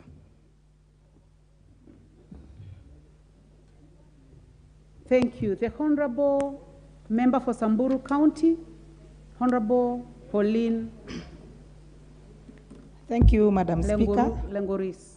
Lengoris is my name. Thank you, Madam Speaker, for giving me this chance to contribute on the motion of amendment that is in the floor of this House. And I want to thank the member for bringing up this issue, because I think the border issue is an issue that has affected the whole of this country. We also understand that the border sector is a very important sector in the economy of our country, particularly in the area where I come from. We have a lot of challenges with the road networks, and most of places are impassable with the vehicles, and the border has come as a relief to most of the residents of Samburu County. So this is a very important sector to particularly people of the northern Kenya who have a very bad road networks. The border sector is also very important because it has created a lot of employment to majority of our youths who could have been staying idle at home and doing nothing. So most of the youths who are unemployed have engaged into the sector, And the sector has become their daily bread. They feed their families through the boda sector. They also educate their children through the boda sector. And it has created employment to most of them. And we thank this sector for allowing them to engage into this kind of work. It has also, the boda sector has also brought a lot of revenue, especially to the counties and even to the national government, because they are also paying the levies, and they have also contributed to the growth of the economy of our country. Madam Speaker, there are challenges that are associated with the boda sector in this country. It is true that we have experienced a lot of accidents caused by the boda, because we feel that there's a lot that needs to be done to regulate the boda sector and the transport sector in general. Because I think most of the boda riders just buy the boda and go to the road without even understanding the road signs and also the rules that are pertaining to the kind of business that they engage in. So we call upon the transport sector to try and regulate this kind of transport, because we have experienced a lot of accidents. You go to most of our hospitals, as has been raised by the mover of this motion, most of the accidents are caused by the bodas. And we have also lost a lot of lives of the young people. So I will agree with our members here that a lot needs to be done. It's a very important sector to all of us, and a lot needs to be done by the Transport Ministry together with NTSA, because the boda riders need to be educated, they need to be guided, they need to be supported with the trainings, they need to be shown always on how to do the riding and to be safe, and also to be safe on the passengers that they are carrying. So I stand up to support this motion and request that we should move on to regulate this important sector, such that our people will be educated, they will be supported, they will be trained, and they will be shown on how to engage into the business safely to reduce on the kind of accidents that we are currently experiencing. Madam Speaker, we have also experienced a lot of harassment because we engage ourselves as members of parliament, because we represent people. The members of the transport sector, especially the boda riders, have also been harassed so much by the police because of corruption. The little they get from the work they do, much of it goes to the police because of the corruption that we experience on our roads. So, Madam Speaker, together with the amendments that we are bringing to this motion, I think the transport sector need to get the police out of the corruption they are engaging right now, so that they will do their work without interfering with the little that the boda riders get, and do their work without requiring them to pay them money when there is something wrong with the motorbikes, so that we can be able to reduce the accidents we are experiencing now. And also, the boda riders will engage into the business knowing that there are rules and regulations that governs the kind of work they are doing.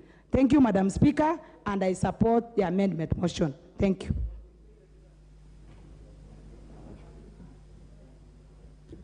The Honorable Member for Narok North. Member for Narok North.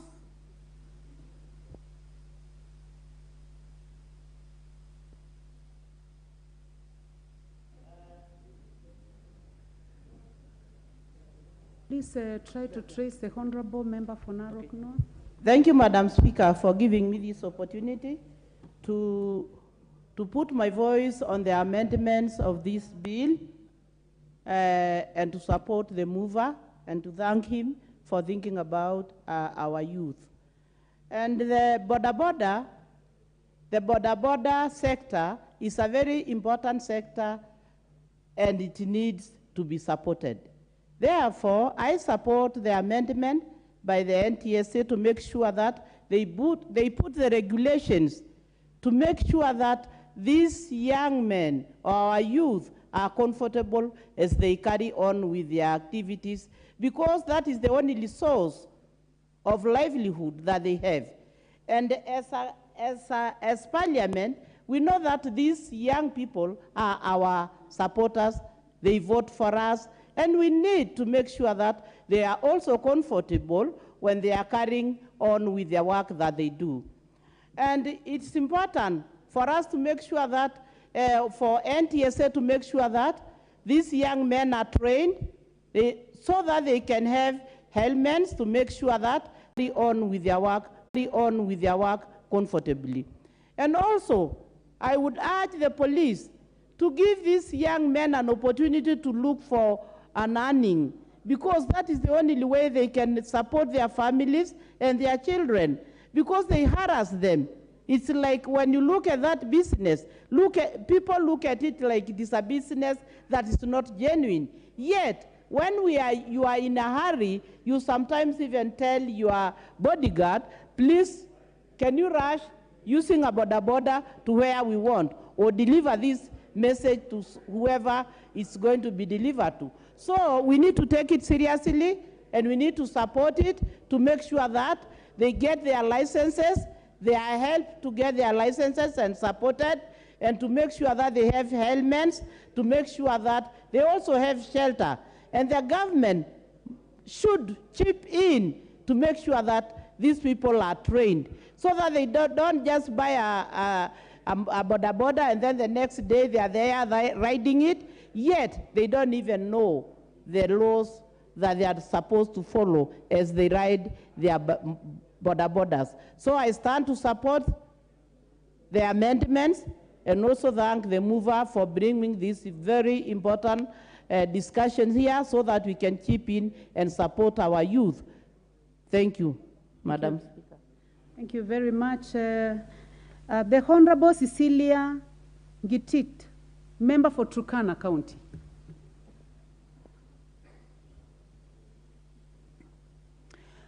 Thank you, Madam Speaker.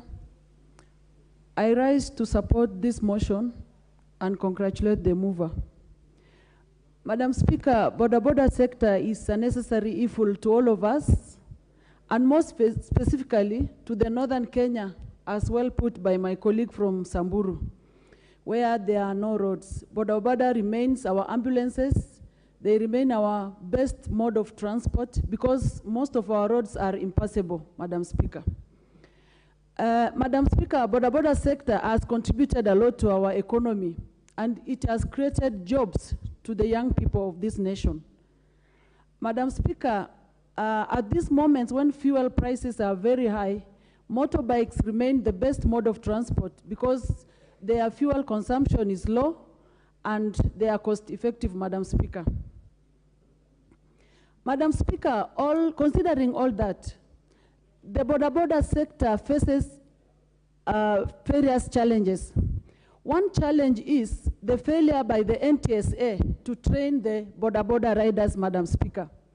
These people just buy these motorbikes, they go into the roads without knowing the road uses, the safety measures on the road, and all that pertains road use. And this accounts to the high number of accidents we witness in our country, Madam Speaker. The border riders are also facing exploitation by the police, Madam Speaker. Madam Speaker, the border riders are also facing exploitation by the owner of the motorbikes. If you look at the arrangements, these people get these motorbikes, some of them you will have to pity them. You find that an owner of the bicycle gives a young boy the bike, then at the end of the day, the owner of the bike has to be given, let's say 500 shillings, Madam Speaker. And now that the borders are many in these stages, transport stages, you find that at the end of the day, the young man has not made even a single shilling, but at the end of the day, he has to give the owner of the bike 500 shillings at the end of the day. So it is a challenge, Madam Speaker. The other exploitation these people are facing, Madam Speaker, is exploitation by the credit facility firms. There are these firms that are giving border the bikes so that they are paid maybe on weekly basis. And looking at the difficulty we are going through now, the economic hard times, Madam Speaker, the border riders are not making good money to enable them pay these firms that are giving them these bikes on credit. So you find that, Madam Speaker, most of them can service a loan, and then when it has remained very little amount, as little as 2,000 shillings, the firm comes and repossesses the bike. Yet someone has already serviced the bike, paid around 180,000, and it is repossessed for failing to pay only 2,000 shillings.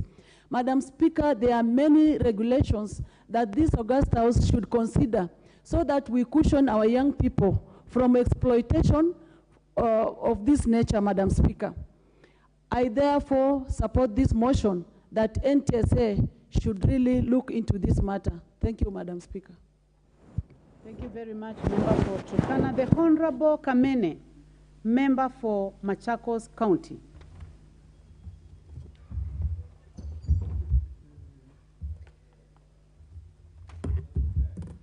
Thank you, Madam Speaker, for giving me this opportunity to add my voice on this amendment bill.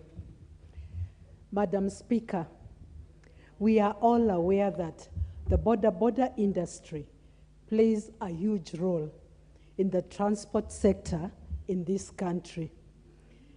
This sector has mushroomed in the last couple of years in a very dynamic way, of which, when we look at it, we can say the government was not prepared for this kind of mushrooming. And that is why, at a time like this, proper planning is really needed so that to bring this sector into order. In fact, the NTSA ought to sit down with the Ministry of Roads to ensure that these borders are given their lane when it comes to the road, because it's like they are taken for granted, and they have to squeeze themselves as they maneuver to transport people from one station to another. And also, when it comes to the health, to their health, insurance has to be considered, and they have to be given nice and friendly packages that will make them, when they get accidents, that they are able to receive treatment well. This sector is serving a great role in our transport, because it has created employment for our youth. It has also helped this business to thrive in a special way. The hustlers, or let's say the low income generating, and especially the market women that go to Sokos early in the morning, this sector really plays a big role. And it is high time also the police force gives this sector the respect, and they ought to work together to ensure that the border sector gets its face the way it is required, because it's like they are somehow taken for granted. And we know this is a sector that is very dear to this country. I support the amendments. Thank you, Madam Speaker. Thank you. Member for Wajir North. Thank you, Mr. Speaker. Before I contribute to the debate, I would wish to bring to your attention that catching the Speaker's eye has become a serious challenge for members of Parliament. We have to do so electronically, but at times you will meet that the challenges keep on going, and those who are on top are least considered. This is just for your attention. Honorable member, you are completely out of order. You are out of order totally. Thank you, Mr. Speaker. But honestly, it is in our rules. Mr. Speaker, in contributing to the motion, I really agree with the intent and purpose of the amendment by my colleague. The motorcycle sector is of immense importance to this economy. but it has not been regulated, not because there are no laws sufficient enough to do the regulation, but I believe that is an oversight on the part of the agencies concerned. The NTCA Act being amended, sought being amended 43 of 2022, Mr. Speaker, must be read with the Traffic Act. Indeed, the motorcycle, whether it is 3-cycle or 2-cycle, is a motor vehicle. That means it comes under the purview of the Traffic Act, and it is so defined very well. It is mechanically propelled vehicle. So it should be well understood that when we are seeking this amendment, it is read alongside other statutes that are in existence, and we only improve on what exists than bringing conflicts between different statutes. However, the motorcycle sector has been growing immensely.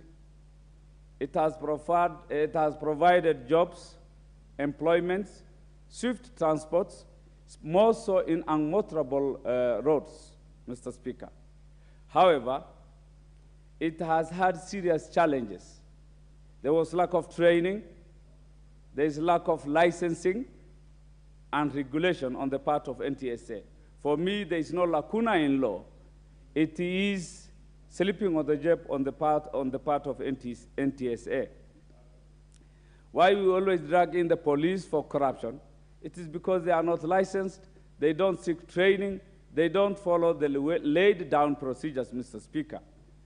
From where I come from, it only goes for a camel to acquire a motorcycle.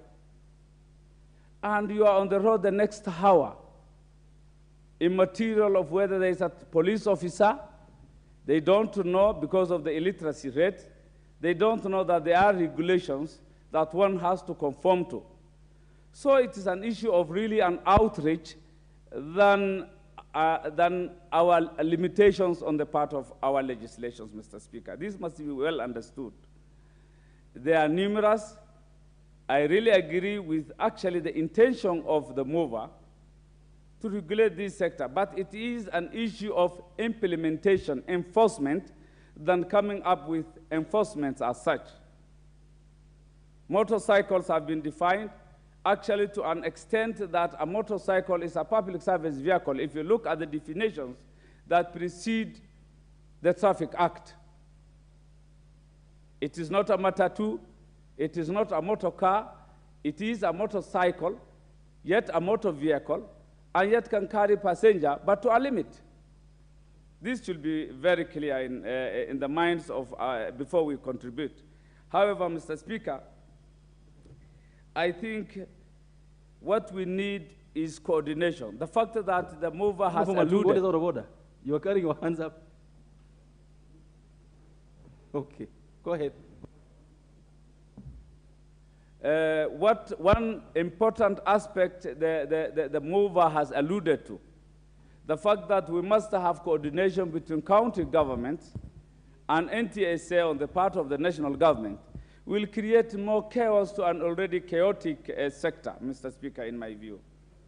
We should have one national inventory, one national system to supervise, regulate, license this sector, in my view. I can't see why Wajir should have a different plate for its motorcycles, different from Kiambu. Of late, the motorcycles, as much as they are important to the economy, they have also been serious contributors to crime in this nation. They are being used to traffic human beings, mostly aliens. They are being used to traffic drugs from Ethiopia. They are being used to traffic weapons, arms that are being used in the capital rustling, more so in the North Rift and the Isiolo regions. They are a menace for sure, a nuisance. That doesn't mean that we are deficient of laws. All we need, do we really enforce our laws as we pass in this House? With those few clarifications, mine is to say that the sector is very important, yet laden with a lot of risks. The risk of owning a motorcycle, the risks that they contribute to the crime in this country. In Wajir North, where I represent, Mr. Speaker, it is on the Ethiopian border. Motorcycles are used to bring in cannabis sativas up to Nairobi using unmotorable roads. They are used to bring aliens to the city of Nairobi. Motorcycles are used to transport guns that are being used in cattle rustling in Rift Valley. Actually, the government should invest on our borders. On our borders, if we are to maintain cattle rustling in North Rift, because we are the ones, these motorcycles are the ones that provide the weapons that are being used to kill, maim, break bones, and actually kill people in North Rift. Yes, I do appreciate the sector is important. I don't stand and agitate for its abolishment. However, it requires stringent, thorough, tough regulations. And the regulations do exist. It is just calling upon the NTSA to do its part. It's like they are sleeping on the job. They are not doing their work. The laws are there. With those few remarks, Mr. Speaker, I support the intent and purpose of the amendment, but I could kindly seek your guidance to make sure that it is read with existing laws before we make amendments. Thank you. Well said, Honorable Sane. This chance goes to the member for Runyenjes.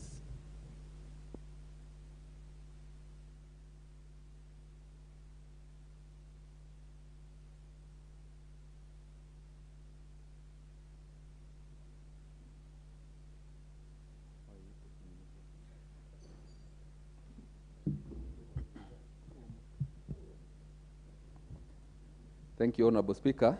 And from the onset, I wish to support this amendment because the border industry and the three-wheeled industry is an industry that is accommodating very many young people since the introduction of these borders during Kibaki time.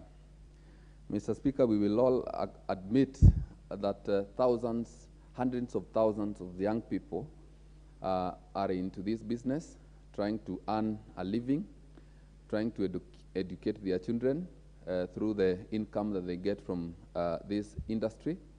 And so there is need to regulate to ensure that NTSA comes up with the regulations that will ensure that this sector is streamlined. Mr. Speaker, if you listen to most of the young people who are in this industry, they'll tell you that they are harassed so much by the police. And this happens mainly due to sometimes lack of these regulations and the enforcement of the existing ones. So we need to cause and to push NTSA to come up with ways of regulating this industry, because it is likely that in the coming years, Mr. Speaker, we will have so many people in this industry, in this business, because we believe it contributes so much to the creation of jobs. Mr. Speaker, most of us have been out there in the Western countries, and even in some of the African countries, and you will see how orderly this industry is in some other countries. And for example, Rwanda. And this is because of the regulations that are there and the enforcement of the same. So NTSA has a duty to do, to come up with more regulations so that we can cushion these people from the harassment they get from the police. And also, in the same spirit, Mr. Speaker, cushion the border from the exploitation, like it has been said by one of the honorable members here, whereby a young person who is trying to find something to do will go and borrow a border for 100,000 or so, maybe around 120,000, and they end up paying up to 250,000 for a motorcycle that they borrowed at 120. Yeah, so more than half of the cost of the border goes to some of these institutions that are giving credit to our young people. So, Mr. Speaker, very soon I'll be coming up with an amendment that will seek to caution these young people who are in the border industry from the exploitation from the institutions that are offering this credit. You fail to pay for the border, or you delay in paying the installment, they come and collect your border, then go and sell it, and you're left with nothing, yet you already coughed so much money in an effort to buy or to acquire a motorcycle. So, Mr. Speaker, with those few remarks, I wish to support. Thank you. Thank you. Member for Bonchari.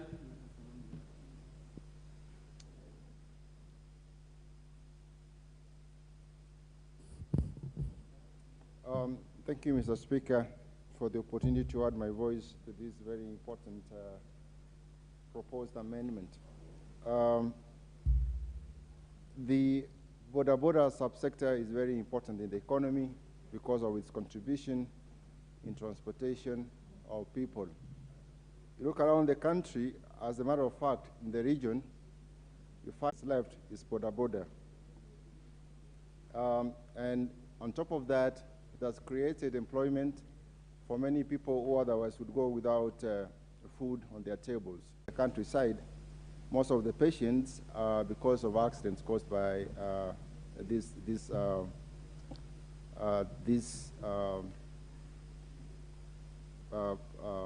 border riders. Therefore, in as much as we want to support them, let's also be careful so that we don't end up over-regulating this sector, because what's proposed here are two layers of regulation, one by the NTCA and by the county governments. And when you over-regulate a sector, there's the risk of associated costs, like the taxes, that NTCA will inevitably levy on these, the riders. The county government will levy another set of taxes. And as it is now, many riders, particularly I come from in Bonchari, they are not able to operate because it's become very expensive. The cost of fuel is very high, and many of them are parked their motorbikes. So let's be careful so that we don't add more problems to a sector that is already struggling and over-regulating it. Mr. Speaker, too, as we discuss this further, let's be cognizant that there are other laws that are in place. Have we used them properly to their full extent that we are asking for this amendment? So that if we are saying that NTCA comes in to regulate this sector, it is in itself giving the NTCA absolute powers for regulating this sector without reference to Parliament, like is the practice that any regulating anybody that is making regulations makes reference to Parliament through the delegated legislation committee. So let's be careful with the wording of this amendment so that we don't take away that power in Parliament, and NTCA and any other entity that is involved in the regulation runs away from Parliament. I'm a member of the delegated legislation committee, and some of the problems we encounter are that these bodies that make regulations sometimes want to avoid Parliament, and they go ahead and make the regulations and publish them and start using them. So this could be an avenue for such bodies making regulations without reference to Parliament, and therefore taking away the role of making laws from Parliament. Thank you, Mr. Speaker. Thank you. Member for Bureti. Thank you so much, Mr. Speaker. I'm a member of the Transport Committee. Just a minute. Honorable Member for Kwanza, you are completely out of order. You can't keep on putting pressure on me to give you a chance to speak, and you are not even on the queue. It's not the way it's done. That's not the way it's done. Go on, Member for Bureti. Thank you, Mr. Speaker. I wanted to respond also on behalf of the committee. First, I would want to acknowledge the amendments that are being proposed by Honorable Simon Kingara, MP for Ruiru constituency, on the matter that is before us this afternoon. Importantly is that the committee wish to let the House know that we are in support of all the proposals, that the reforms being proposed on the border sector, and also the proposals that are to enforce compliance and enhance safety within the sector. Personally, I am of the opinion that there is so much chaos within the border sector that needs to be relooked, that invites us to relook at all the laws and regulations that govern the border sector. Mr. Speaker, Section 4.2a of the NTSA Act empowers the authority to undertake the registration of all motor vehicles. So the actual question about registration of two-wheeler or three-wheeler motorcycles or any other vehicle that are there has been provided for. It's also the view of the committee, having listened to Honorable Kingara and having listened to the Ministry of Transport through the PS Transport, having listened also to other stakeholders, the Kenya Association of Manufacturers, that we thought that the amendments being proposed are already provided for within the NTSA Act. On the question of registration of motor vehicles and also registrations of two-wheeler or three-wheeler motorcycle taxis within the counties, it should be remembered, Mr. Speaker, that registration is a national function. And therefore, to be able to co-share this function with the county governments may actually need that we amend our constitution so that we may be able to have those two share. The question actually that was being addressed here, Mr. Chair, is perhaps the introduction of how to share information between the county governments and the national governments, in particular to the registration of taxis and also the vehicles within the counties. Furthermore, the licensing of motorcycles, taxis, is already provided for under the regulations, hence no need to introduce amendments to the NTSA Act. And that the issue of registration of motorcycles by regions, as proposed by Honorable Kingara, will go against the established UN conventions on road traffic. The Road Traffic Convention of 1968, which Kenya is a party to, provides for recognition of national and not regional licenses. And thus the amendment would therefore be in conflict with these statutes that, that the country has entered into. Secondly, third, actually, Mr. Speaker, the provisions of public service vehicle badges and also the management of the SACCOs as intimated by the honorable member may be something that we may be able to pursue within the current provisions of the Act. There were also some proposals by the Kenya Association of Manufacturers about the simplicity by which we can be able to effect these changes or these proposals within the industry, the transport industry. Mr. Speaker, when we met the transport minister through the permanent secretary, they actually informed the committee that there were broader, more elaborate proposals that they had on the safety, on the running of SACCOs, on the management of the whole transport sector, and in particular, border sector, to be able to bring back sanity and to be able to make sure that they are compliant and also avoid the harassment.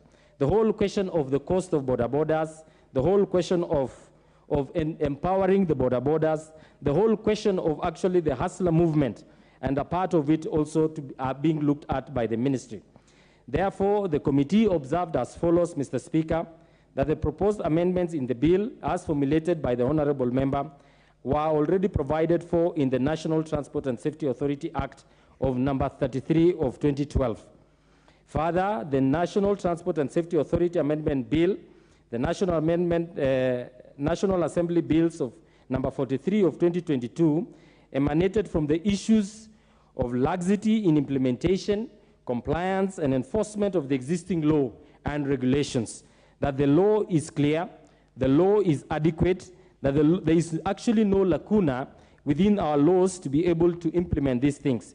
It's a call upon actually the Ministry of Interior to be able to see to it that these laws are properly implemented in consultation with the riders and the relevant county governments within which they operate to be able to facilitate the smooth flow and also the question of sanity within the sector.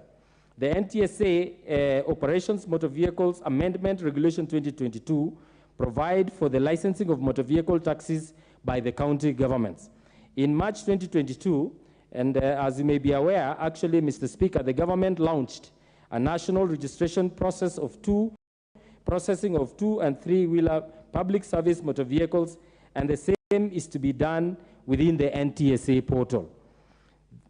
There are in-existence regulations formulated in 2015 that provide for the motorcycles should have a third-party insurance, PSV, the riders have valid driving licenses, and the operators be registered members of the SACCO.